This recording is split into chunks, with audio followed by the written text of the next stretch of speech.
Okay, so today's tomato review is going to be on this tomato right here, and this is called the Accordion Tomato. Now, as you can see, this tomato is quite fluted.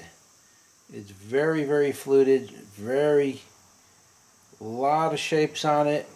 It's very similar to the Gazenti tomato, except this tomato, it really gets more of a pear shape to it. If you look at the top profile, you can see that right up on here. You can see that this part is high and pointy, and then it kind of goes down and then round. This tomato really makes a lot of really strange looking pear type shaped tomatoes, whereas the Gazenti tomato, which is what you see right here, it kind of does that, but it's more or less big ribbed, and it just kind of keeps this big bulbous type shape. Whereas this tomato, it can get to a pound big. I have gotten these tomatoes quite large. But the average size of this tomato is like maybe a quarter to a half pound, which is like what you're looking at right here. And it's just a beautiful looking tomato. If you can really see the detail, I'll try to get it for you. You can really see the detail on that tomato. A lot of people refer to this variety of tomato as an ugly tomato. It's not ugly in any way. I don't know why it earned that title.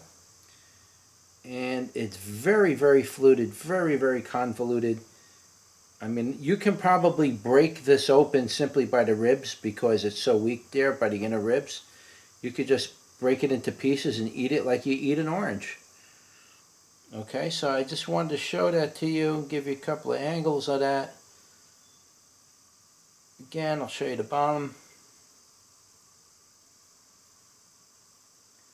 I go in too close, I can't see, it gets blurry, so.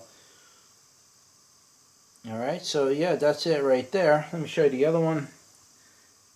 Typical shape, very convoluted, very, lot of ribs, lot of ribs. I do got more tomatoes on the vine, they're all green, and so these were the ones that were getting close to being red, so I picked them while they were like in an orange stage, so I picked them early, and I figured I'll let them ripen on the table for a few days. And they turn nice and pink, as you can see. So I did pick them a little early, so I had to do that, just so I could get to the reviews. Just a crazy looking tomato, guys. Look at that thing. Absolutely crazy looking in every way, shape, and form. So I'm really showing it to you good. All right, so let's cut this one in half.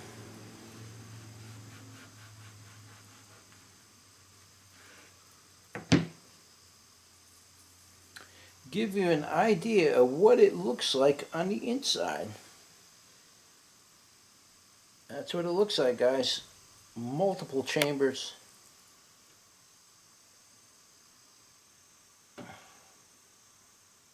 Get you the right lighting. Just absolutely gorgeous. All right. Here's the top half, show you. Now this one's not fully ripened yet. It's still a little green on the inside. But we'll taste test it anyway. Let's do a bricks on it first. Juicy, I can tell you that much.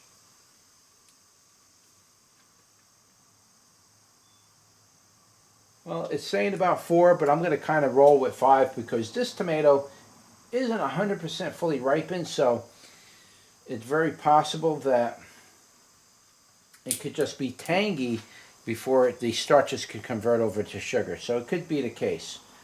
But right now it said 4, but I'm leaning more to a 5. So let's give it a go. It's probably going to be a little tangy. No big deal. Alright, so let's give that little piece of tomato right there a go. It's not bad. Like I said, it was going to be a little more tangy than normal. And when I say tangy, I'm talking like tartness. If you ever eat a green tomato, there's a tartness to eating green tomatoes. It has that green tomato tartness. Some might refer to that as like lemony effect. So it has that tardiness to it, but that's simply because the tomato is not fully ripened. But the aftertaste on this tomato is absolutely delicious. It's perfectly balanced, and the flavor part of it. Now, that the sweetness was a little low. Again, this was picked early. So the sweetness was probably between 18 and 20. The tangy part was probably like 25 to 28, somewhere in that range. But the aftertaste is absolutely amazing on this tomato. If you can get your hands on this tomato and grow it and eat it, and you would know what I would be talking about as far as the aftertaste goes. It's absolutely amazing. Probably one of the best tomatoes I think I ever grown, to be honest with you. So I really want to explore this tomato a lot better. So next year we're really going to be focusing on growing this tomato out to its fullest.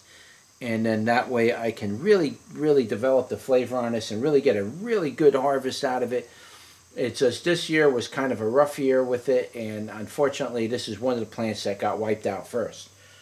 But I did manage to get some tomatoes on there. They're not quite, most of them are about this size. None of them are quite bigger than this, but I have grown this plant in the past and had gotten tomatoes very close to a pound, and very delicious too, by the way. So not much more to say about it other than it's a great tomato. If you could get seed for it, I don't know if I'm going to offer seeds for this on my website. I might not. I don't know how much seed I'm going to get. Maybe I'll just offer a few offerings.